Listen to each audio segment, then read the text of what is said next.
Ladies and gentlemen, welcome back to another episode of the Media Mania Podcast. I'm your host, as always, the Media Maverick Mike Woda, and today I'm joined by my special guest, the Bleeding Heart, AJ Lupo, straight out of Yonkers, New York.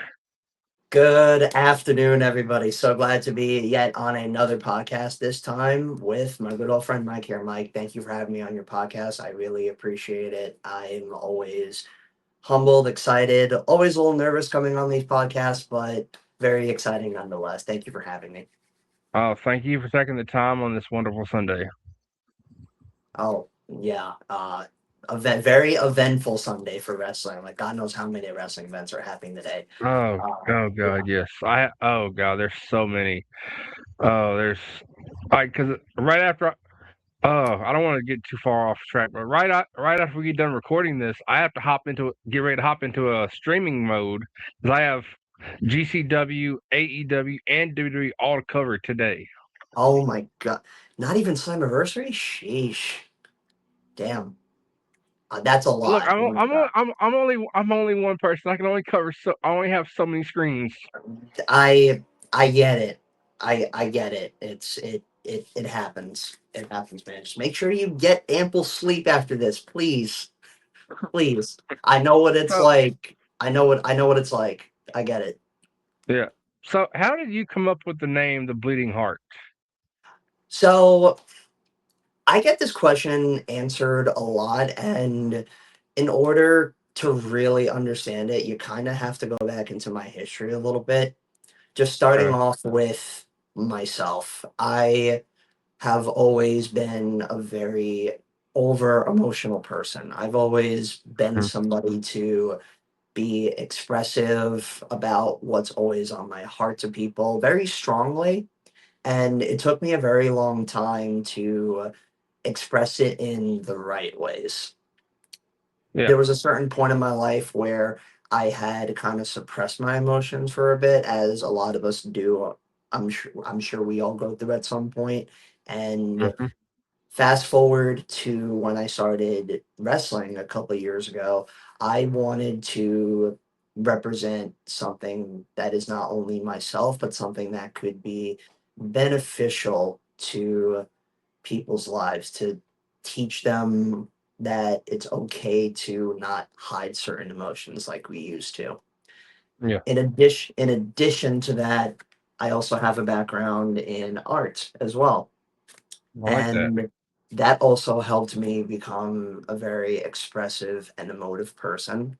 And as I was thinking about many different nicknames, originally I wasn't known as the Bleeding Heart. Originally, the first nickname that I went with was the Fighting Artist, but Uh, it was it felt too cheesy to me after some time, and it wasn't necessarily a true reflection of who I was. So that's when the nickname the Bleeding Heart came in. mhm. And And then, as I see there, you're wearing a Bleeding Heart T-shirt. yes, indeed. This is my first ever set of brand merchandise. You can always get this from me at shows that I'm typically at, whether it's WWX, CTW. Recently, I just started wrestling at Ace, Starline Pro, and Kings of Wrestling. So I gotta say, I always love working with you WWX guys. I've gotten to interview so many of y'all, and it's always been a pleasure sitting down with each and every one of y'all because y'all each have a story of WWX and just every story I've heard about WWX has always been a good experience. yeah, no, yeah, 110%. There is a lot of great hidden talent inside of World Wrestling Extreme. There's so many that I can name off the top of my head, but like the undeniable Janai, Hmm. Damon Hunter, Isaac Wayne, Ronnie Reinhardt. There's there's so many, but Hmm. um since we're on that topic right now, WWX is my first wrestling home, Yeah. right? And from the jump, I just knew that like there was just so much talent like in this little area that we're in. We have a lot to build up and go with. And recently we've been making a little bit of noise. We've been we've been rising from the ashes, as they say, because we Uh-huh. started very, very small, but now we're not just enhancing our talent, but we're also getting big names for those shows as well, for their shows as well. Rhett Titus, Moose, Janai Kai, the list goes. The list is only going to keep growing from there. So as of right now, like WWX, I have nothing nothing but good to say about it, other than there's so much good that's coming out of that school right now. Speaking of more Yeah. names out there, another name that I forgot to mention, JJ. But What you were be on the also lookout. you were talking about the undeniable one. I've had the pleasure of sitting down with him. I'm going to have the pleasure of sitting down with Isaac Wayne at some point. I see. Uh, those are going to be great minds that you're going to be picking apart. Great minds and great stories as well. So I look forward to seeing those interviews. So, so speaking of your Bleeding Heart shirts, do you plan on having them like on Pro Wrestling Tees or Brainbuster Tees at any point? That way, like if fans can't attend the shows, they can buy your shirts. Of course.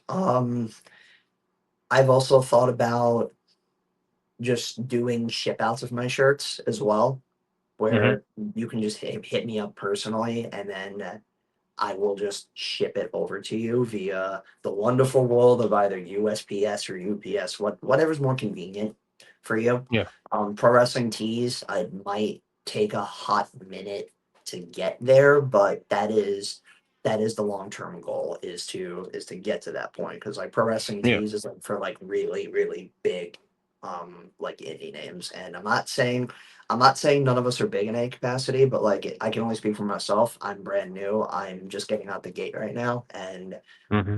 my thing is to just keep hitting the ground running. I might tumble a little bit and I might scrape myself up, but that's what a bleeding heart's all about, right? Fight Hmm. through the beating in spite of the bleeding. So, with you being from Yonkers, New York, I'm sure you're a proud New Yorker right now, with the New York Knicks winning the championship recently. Oh my goodness. So full disclosure for everybody, I'm I'm not a sports fan outside of pro wrestling and MMA, so I'm not going to pretend that I am. However, given what has happened with the Knicks, with them not winning the NBA finals after 53 years, not making it to the NBA finals since 1999, I believe, and all I would constantly hear about just in outer circles of my other friends who are sports fans is just nothing but Knicks slander.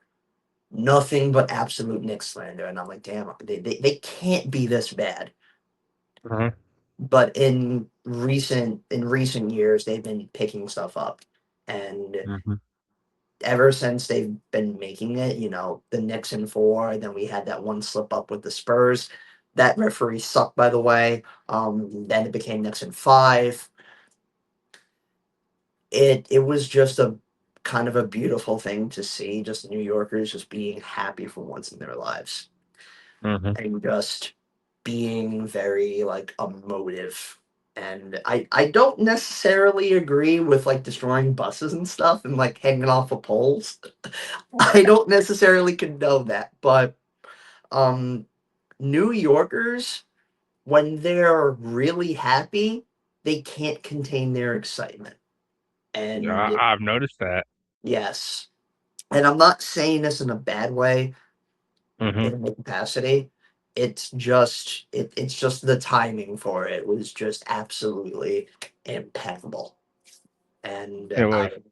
I as somebody who cares for the human race, for people, for hearts in general, no pun intended, I'm happy that we have gotten our moment in Yeah. the NBA finals. So, being in New York, I'm sure you've gotten to work with so much talent in the New York tri-state area. Has there been any talent that you've shared a ring with that y'all just have that like instant chemistry? Like as soon as y'all get in that ring, y'all can just make magic happen. If I'm being completely honest, the first person that comes to my mind is Mel the Blind Fury Ramos. I A love him. Yeah, a old school vet, I should say. Hmm. And it's it's been interesting because Mel is very intense. Mel is very unpredictable, but also calculating unpredictable. I've had about two matches with him. One was in All Star Championship Wrestling, ACW, and one was at Ace in New Jersey very recently, actually. And there's just something about our way that we approach strong style psychology that just makes sense. Now, I will say in both of those matches, he did have a little bit of an attitude shift that I haven't really seen him do with other wrestlers. And I'm just like, Hmm. I am not this greenhorn that you can just push aside. And I Yeah. don't know why this attitude shifts happen when we're in the ring. He actually had to steal the win from me in the exact same way twice. Granted, my emotions got the better of me and I did get overzealous, so I have to be forefront about that. But Hmm. Mel, you're a phenomenal strong style wrestler. You don't have to roll me up and pull my tights. When that match He pulled an Eddie on you. He pulled a Eddie. when that match happens again and it's going to happen for a third time, I'm not going to make the same mistake for a third time. And I'm going to be coming in with a different level of raw uncut emotion that he will never see coming. Yeah, because I gotta say he pulled a Eddie Guerrero on you. He pulled like if you're not cheating, you're not trying. Basically, the idea for both of those were I'm hitting him with everything that I can. I can't hit him Hmm. with take it to heart. So you know what? I'm just gonna go for a back body drop, throw him 10 feet in the air, and have him crashing down on reality. But it didn't work. So I'm fiending for that back body drop. Yeah. I'm fiending for that back body drop. I'm going to send you crashing down. I'm gonna pick you back up, hammerlock you, take it to heart, and just cave your chest in. So, So do you take? I'm sure every wrestler, and if they say no, they're a liar. Every wrestler takes moves at some point in from someone else and makes it their own. Do you take any inspirations from any other wrestlers for the moves you do? oh no, absolutely, absolutely. Too many, if I should say. Um, Obviously, my number one wrestler that got me into pro wrestling was CM Punk. Hmm. His old move from Ring of Honor is literally my finisher. The hammerlock Okay. lariat, or as I call it, take it Yeah. to heart. Uh, Yeah. I get a lot of Sami Zayn comparisons as well, to the point where people were literally hitting me up, congratulating me on winning the WWE Championship yesterday. Like, I gotta say, I got hold on one second, one second. I got I gotta take my hat off to Sami Zayn. I gotta take my hat off to him he, because yeah, that that he's been the underdog. Like he has been denied that championship so many times to finally win it. what's crazy about it is, I always thought that it was getting to a point where Sammy didn't necessarily need to win the WWE Championship to Hmm. be at an audience level connection, because no matter what he did, back to the bloodline, back to his tag teaming, back with Kevin Owens, his rivalries with Kevin Owens, being the person to dethrone Gunther a couple of years ago at WrestleMania, there was Let's go always back this. further. Let's go El Generico and Ring of Honor. I don't know what you're talking about. Those are two completely different people, bro. Okay. We're gonna keep it kayfabe. Okay, we're gonna I keep it. I I, what, I never heard that word before. Is that even English? Yeah, but yeah, no, like El Generico disappeared many years ago. God, I miss that wrestler. I wonder what I he's doing will. now. Yeah, makes me wonder. But anyways, yeah. Back to wrestling inspirations. We got Hmm. Punk. We got Sami Zayn. I'm very big on Julia. Like She's Joshi, Joshi strong style hitting, all that fun stuff.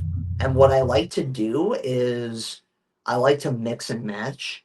I also Mhm. like to make move combinations in some of my move set. Instead of just hitting a move, I can hit a move and a strike, or a strike and a move, just Yeah. to try to make it a little bit more meaningful and to make it hit into one another. Like one of my go-to moves is a gourd buster, pick you back up and Mhm. hit you with a running knee. That that Or that is very strong style. or commonly known as the V trigger. So Hey, he is a battle god. I He is mean the I, best be- bout machine. I believe in more than one god, but I'll keep it at that. Yeah. So So so yeah, we I were try to talking think about of Julia. I don't. I hate doing this. I hate doing this. But Julia, I had so much. I saw so much for her when she joined WWE, and it hurts to see how she's being done. um yeah, I do think that she could have been in like more skyrocketed positions, but my thing is slow burn. Not Yeah.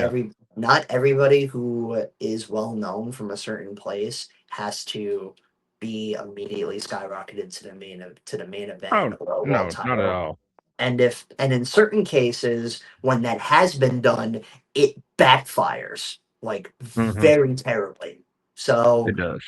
my thing with Julia is give it some time, slow burn. Let's see Hmm. what happens. Yeah. So you were talking about some of the big names that WWX has brought in. Other than WWX, have you gotten to work at any other promotions where you've gotten to share a locker room or been in a match with some talent like from that's been in WWE, AEW, TNA? Have you gotten to share a locker room with any of them? It's funny you mentioned that. I have. I haven't had the opportunity to work with said people, but I have shared locker rooms with like big indie names, or like big WWE names, or big wrestling names, not necessarily WWE. Moose. Yeah. I shared a locker room with him. Uh, I shared a locker room with Drew Gulak, like back at NYWC last year, and I wasn't even on the card. I attended the seminar, and then I was backstage, like just helping Hmm. out, you know, and just getting to talk to him and pick apart his brain has been very honorable and humble in that aspect. Indie names, just some recent indie names that I've shared a locker room with recently. Mr. Darius Carter and Anthony Gangone. Just the conversations were like minimal and brief. They were very like nice and professional, but Hmm. just going from somebody who would just watch these people on TV to being in legit wrestling locker rooms with them, it's like wow, like I'm actually a part of this, because Yeah, it's I've it's had eye opening. I've had my doubts about myself that would even step in a wrestling ring. I've had other people doubt me and Hmm. say that I shouldn't do this, but yet I'm still here. I've had people try to kill me in the ring on many occasions, Yeah. and they try to sap every ounce of blood in my bleeding heart, and yet I'm still alive. I'm still here. You would think that with some of the beatings that I've been taking, if you see some of my matches, you would think that Mhm. like that would be it for me. But yet, no, I'm beyond just a regular heart. I don't believe in just giving up for the sake of giving up, because wrestling is a world that's bigger than me, and it's bigger than all of us. It's bigger than, oh, we're just here to win titles and be stars. Like, no, I'm here to help benefit people's lives. Yeah. There's a bigger cause for this. This Yeah. is more than me. Hmm. So So outside, I know everyone's dream who's a who's a wrestler, they want to get to the big stage, which is WWE. Outside of WWE or AEW, other big promotions like New Japan, MLW, CMLL, uh, MLW, the NWA, GCW. Are there any other promotions out there that you want to go work with? There's a lot that I want. There's a lot that I want to work with. If we're talking at the corporate level, New Japan. I would love to work New Japan. I already work strong style wrestling, so Yeah. it just makes sense. In addition to that, keeping it at like the indie levels, I would Hmm. I'd love to be in GCW. I would really love to be in Create a Pro someday, Wrestle Pro, even wrestling open and beyond wrestling. Hmm. Yeah. Those are some targets. So like yes, like everybody, I'm sure everybody, if not most people, want to make it to the big corporate level. Yeah. I'm my focus is let's get to the let's make sure that things are great on the indie level first. Let's Yes. make it happen. Definitely. So Definitely. So speaking of the indie level, there's this one. I don't know if you would call it an indie promotion, but I swear I see clips of it all the time. But a good friend of mine, he's a podcaster in the New York area. I see him talking about it from time to time. It's called Subway Mania. I've seen Subway Media. It's very entertaining. Is that It's something you would want to be a part of at some point? um if the opportunity presents itself, like possibly, maybe for it's not like number one for me at the moment, but Yeah. like it's definitely something like if there's a bridge for it, let's examine the bridge. Yeah. Like it's very. I've noticed it's very cosplay heavy, Yeah, it is. and It definitely is. I would feel wrong for not giving him a shout out because I was talking about him. My buddy I was talking about, his crits ringside chats. That's who I was talking about. I would feel wrong not giving him a shout out. He's the person I discovered Subway Mania through. Crit's Ringside podcast. I had an interview with him recently. Great dude. Um, Hmm. but yeah, but like I mainly noticed that like Subway Mania is for Subway Mania is more for like the fans than the wrestlers from what I'm seeing. So Yeah. that's why I'm like maybe not. I don't wanna step on anybody's toes. That's I not know me. You know, somehow, some way, they had the Hardy Boys actually show up there. not not surprised. Makes sense. I'm like, So this is like a I don't know what the word is. It's like it's like a it's like a cosplay promotion, but I might get trashed for that, but that's the best word I come up with. But if you can get the Hardy Boys to show up, I you do your thing, run it. I mean, the Hardy Boys are in their final run right now. They're having the time of their lives. I actually just saw them recently for Battling the Brave, the Steve Macklin and Deanna Perrazzo show. Hmm. So that was a fun show to help out with and to meet another like big scope of independent wrestling talent. Yeah. So yeah, like I, they're having the time of their lives right now, and it- they're like tag team gold left and right. They're having fun. That's really it. hmm Like They're just having fun, man. I just got to meet them back in February.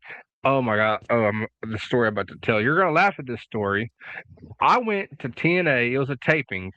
It was on Valentine's Day. I spent my Valentine's Day at a wrestling show at TNA, and the tickets were free. A buddy of mine, he worked for TNA. He does the social media for them, and he hooked me up with some tickets.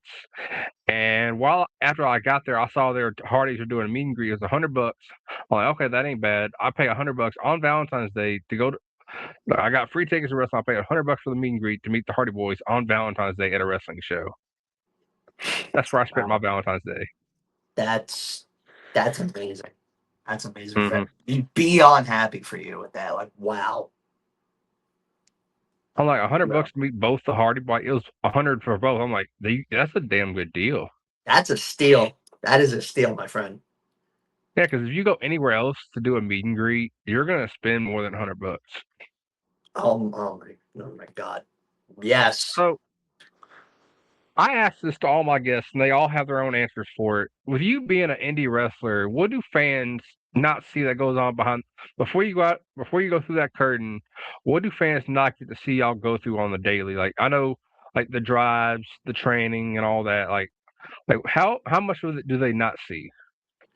Well, that is definitely a very loaded question. And speaking from my experience, uh, I think I just want to start with the training first.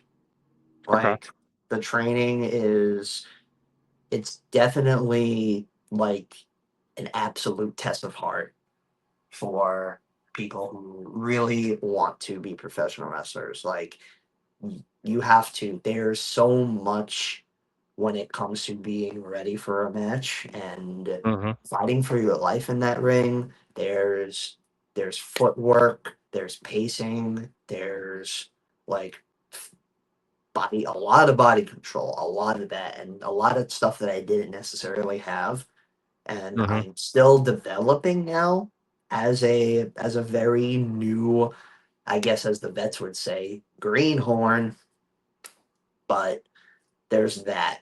There the training can range from gritty to intense, but it's also like a real big test to be like, okay, like if you want it, you can you can make it fun. Like Yeah. you can make it engaging. Not all wrestling has to be doom and gloom. Not all training has to be doom and gloom. Um, there's a wide range of personalities in the wrestling Mm. locker room. Very. Everybody, everybody also has their own different reasons for being in wrestling. Yep. Some a lot more wholesome than others, some a lot more darker than others, some a lot more selfish than others, but everybody has their own story. So, Yeah. um, I I don't I as a bleeding heart, I try not to judge and I try to understand the emotions of other people, but only to a certain extent. Yeah. Because at the end of the day, like I said before, I want to fight for something that's bigger than myself in wrestling. So, and the road trips, I've just started getting on like the road trip thing, and road trips can be long. And I would highly suggest if you're a brand new up and coming pro wrestler and you're just getting on road trips, travel with people who you could like mingle with and who you could joke around with in the car with and who you could Yeah. engage with because nobody likes traveling like 3 hours to a show by themselves. You get in your Yeah. head, especially if you Okay. have a match, especially if you have a match to prepare for, like Yeah. you're gonna get in your head. So travel with people that you like, for a lack of a better term, fuck with. I can get behind that 100%. And the reason I asked you that question is because, like, I've seen, I don't know anyone personally, but I've seen on the internet, on social media, that some of these indie wrestlers, they can be on the scene for years or just starting out. They get taken advantage of. They drive 5, 6 hours to these shows, and all they get is a hot dog and a handshake.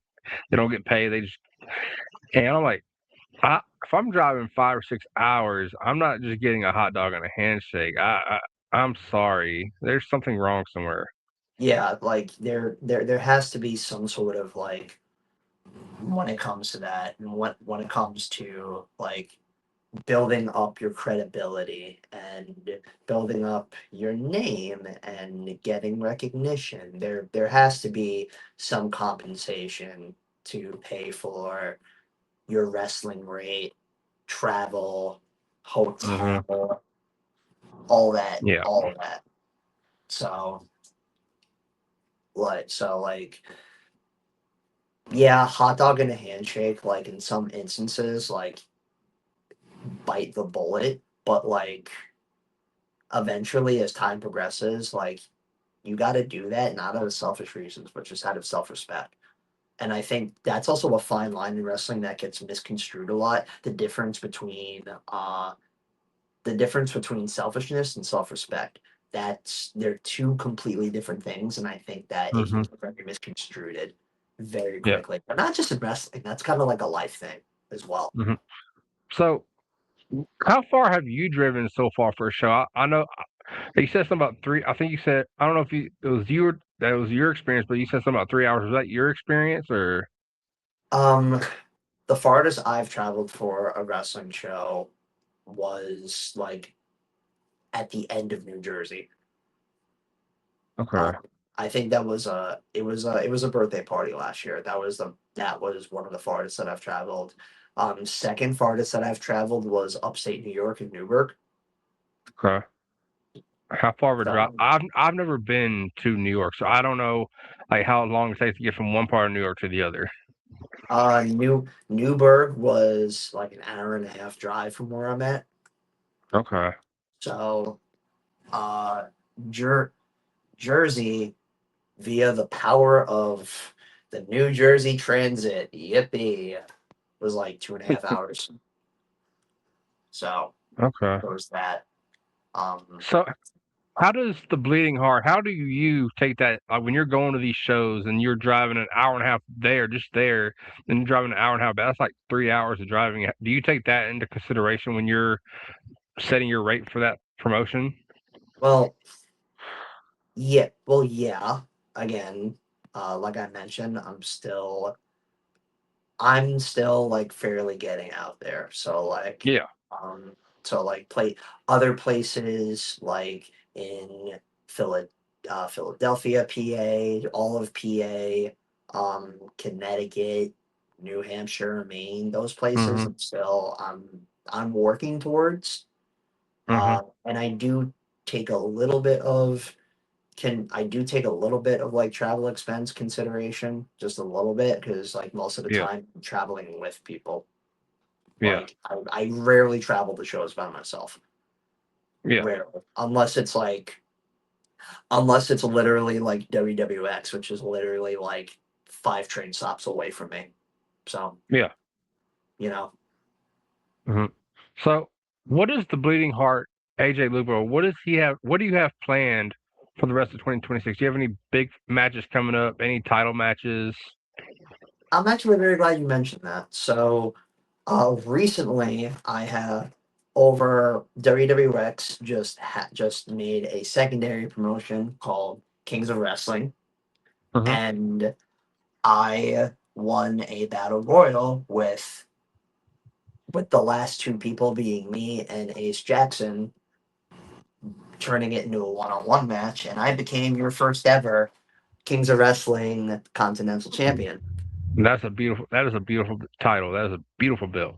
Oh, it definitely is. It's beautiful, and I will proudly wear this on my heart. So That. there's that.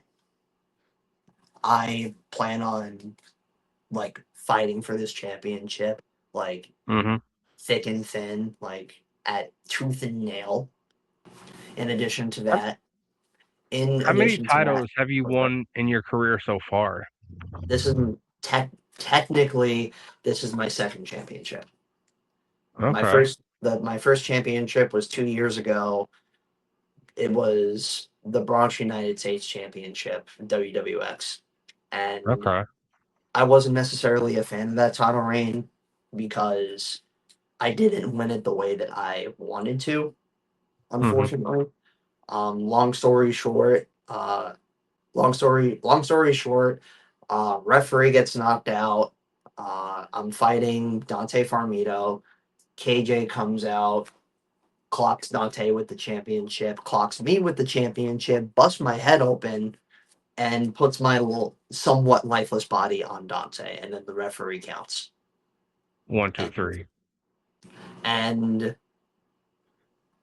I was going through a very tough time in my life at that Mhm. stage in at that stage at that point. Mhm. It was just an absolute dark cloud. And Yeah. I've had many dark clouds in my life, but like that period in particular was like I never want to relive it again. And eventually I did drop the championship to Isaac Wayne at that year's Wrestle Rebellion, and he Mhm. took that championship to great heights, and I'm happy for him.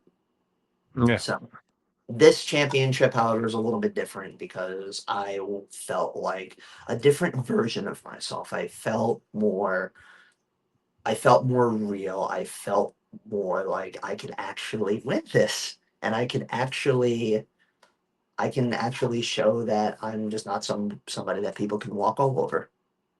Yeah. Of course. So I use a lot of eyes a lot, and I'm trying to avoid that because like I personally believe I don't have any ego, but at the same time, there's only so much I can take when I go from this passionate painter artist who pours his heart out into every match to a wet rag. There's only so Oh, much I can go with that. So my goal right now is to just be the flag bearer for the mid card continental division in Kings of Wrestling. And totally. I have some other things that I want to do in mind going towards the future. I do eventually want to do tag team wrestling at some point because New York wrestling doesn't have a lot of tag teams right now, and I feel like that tag team storytelling can be very strong in terms It of can. bonds and connections. Mhm. So that's another goal that I do want to have in mind at some point later in the year. Okay. So, are there? You were talking about tag team wrestling. Besides tag team matches, are there other kinds of matches that you want to have in your career? Like, there's Extreme Rules matches. There's I Quit matches. There's an Iron Man match, and of course you have the Rising Death match scene. Are there any of those matches that you want to try? So it's so funny you mentioned that because somebody literally asked me that question on my not gonna lie anonymous questions on Instagram about death Mm-hmm. matches. Yeah. And here's how I view death matches straight from the heart.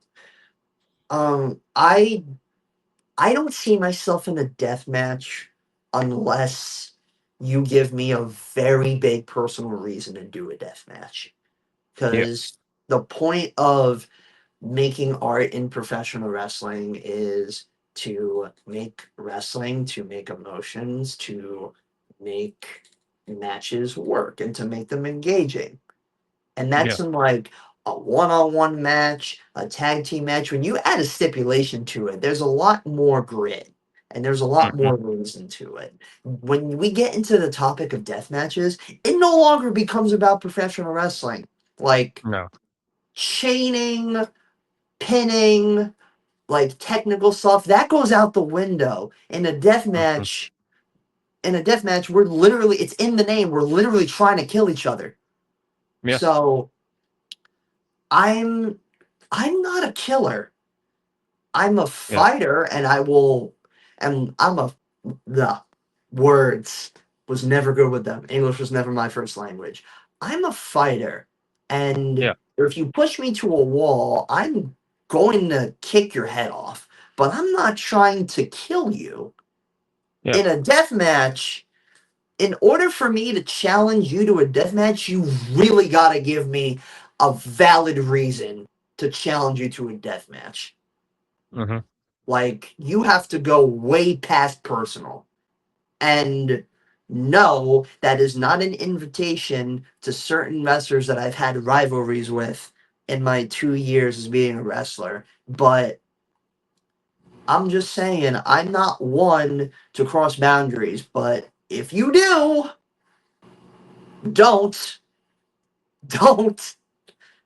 Oh, That's really it. okay. So, are there any? We talked about promotions earlier. Are there any opponents that you want to face in the near future or in the long term future? There's so many. Whether they be on the indie scene right now, or like if you end up working for like one of the promotions that you want to work for, are there any like just any opponents from either the indies or one of the promotions that you want to work for?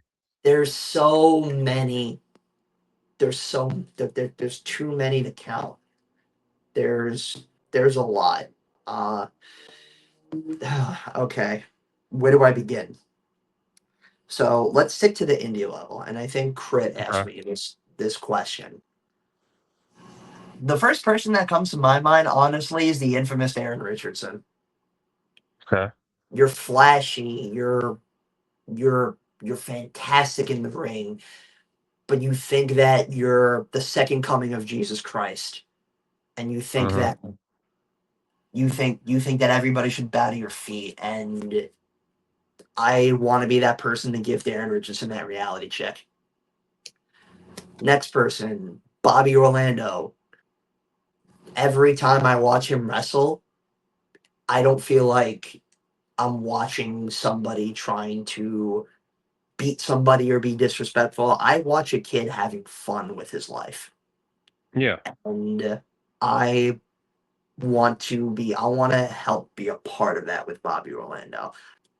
If I wrestle Bobby Orlando, I want to have fun. I I don't love just that. want to I don't just want to shotgun drop kick his head off, even though that may or may not happen. I don't I don't want to just do that. I want to have fun. I want to make art Yeah. with Bobby Orlando. You feel me? Mm-hmm. Uh Dr. Sleep, Anthony Gangone. Okay. Cold, calculated, but I'm not taking any of your prescriptions, my friend. I've been through many hospitals in my lifetime, and I'm not sleeping on you, believe me. So that's another match that I would really love to have. Mr. Darius Carter, beautiful technical wrestler, and would love nothing more than to just have an absolute Ring of Honor classic with that dude. Yeah. Now let's go into So, intergender wrestling because I'm also a big fan on that. Um, okay. Equal rights, equal fights. That's my thing about that. Um, but a few names that come to my mind when it comes to like big women's wrestlers, uh, Shotzi, Allie Catch, God, um, see. Billy Starks. Like hello, Priscilla you know, Kelly. I'm Priscilla Kelly. Priscilla Kelly is definitely like definitely yeah. So, so yeah, I got off topic.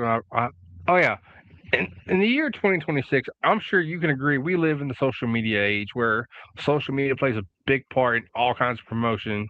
Do you think for professional wrestlers, indie wrestlers, do you think that plays a bigger role now than what social media played a role 15, 20 years ago? Absolutely, 110%. At You have to be like on your social media game like this.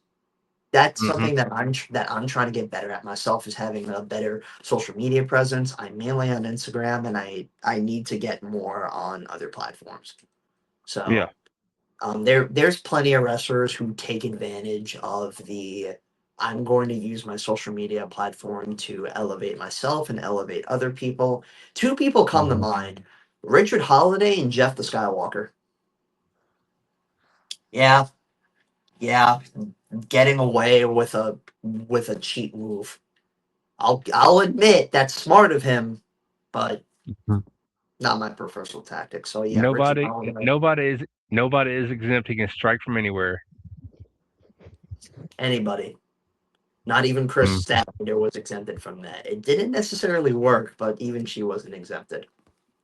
The match Um, I'm still waiting to see with Richard Holiday is against one of my favorites on the indie scene right now, and the reason why, because everyone is gonna feel invincible. Good old Tommy Invincible. Hmm. Good old Tommy Invisible. I shared a gym with him at one point. Hmm. So What was that like? yeah, I've had. I've had a few conversations with him. Pretty pretty passionate dude. Very Okay. passionate, very focused on his workouts. But other than that, I've had very I've had very like chill conversations with him. So Mm. So, nice to see that he's getting his own thing. And also, I mentioned his name before, Jeff the hmm Skywalker. yep. Like, you want to talk about somebody who uses social media as a presence to get noticed and to get himself out there? Mm. Don't sleep on Jeff. Don't sleep on Jeff. He knows what he's doing. He He knows is what he's another doing. person. He is another person. He is scheduled to come on the podcast late in the next couple weeks. That reminds me, I have a match with that dude at the next CTW show, which I think is it's either late July or August. It's one of those Okay. two. But me versus Jeff, that's gonna be fun. So I'm sure you see on the indie scene the gear these wrestlers wear. Do you have someone that makes your gear for you, or do you make all your own gear yourself? Originally, I made my own gear. It was very hmm handcrafty and very crude. Then I went to Section T, Okay. and they are my go-to person for making gear. They're very new in the gear making industry, but their quality is like great. I love using small businesses. Like they don't get enough love. No, they don't. No, they don't. No. Section T is your typical mom and pop shop out of New York, but they've already like hit up like a lot of like young independent talent with hmm their with this nice beautiful made gear. I need to get new gear for them, by the way. Not there's anything wrong with my old gear or like the hmm gear the recent one that they made for me, but Yeah. um slight character shift and slight slight changes and just like Yeah. refreshing. hmm I How many sets of I will gear be do you totally have? into it. Do you, how many sets of gear do you plan to have? Because I'm sure you've seen this happen on social media with wrestlers. They'll go to an airport or something, and they'll have their bag lost, have their gear in it. Do you plan on having like a backup set of gear in case something like that does happen to you? Oh no, absolutely. I do want to have at least 3 sets hmm just so I can be prepared for like just what I'm feeling that night, if I'm in a lighter mood or if the dark emotional thoughts take over and I feel like representing those for the night. Wink wink. Um so it's better preparation to fit attitude, to fit aesthetic, and to just be ready, honestly.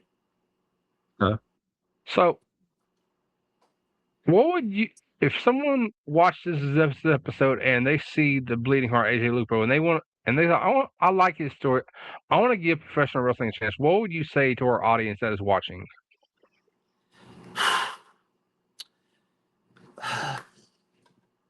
Very loaded and a lot of stuff racing in my head at the moment, but um if anybody watches my matches, watches who I am and wants to get intrigued in what I'm doing, art is a process. Art is a process, and sometimes it's not always about the finished product. Sometimes it's just about the creation process and the beauty of that. Okay. So I leave you with that. Well, I want to thank my amazing guest, the Bleeding Heart AJ Lupo, for giving me some of his time on this wonderful Sunday. I've had a good time with this episode. Had some good conversations. Gotten to learn a lot about the Bleeding Heart, and just getting to see that beautiful belt he has just won. So, and I can't wait to see what else the Bleeding Heart does for the rest of 2026. I can't wait And either. and ladies and gentlemen, if you've ever seen the ending of any episode of the Media Mania Podcast, you know how this goes. Ladies and gentlemen, I've been your host, as always, the Media Mapper Mike Wood, and this has been my awesome guest for the day, the Bleeding Heart, AJ Lupo. make sure you drop him a follow on Instagram. And if you're in his area, if you're able to catch a show, he said go catch a show, and I'm sure he'd appreciate it. And if you're there, make sure you buy some of his merch. And as always, ladies and gentlemen, you can catch us on the flip side.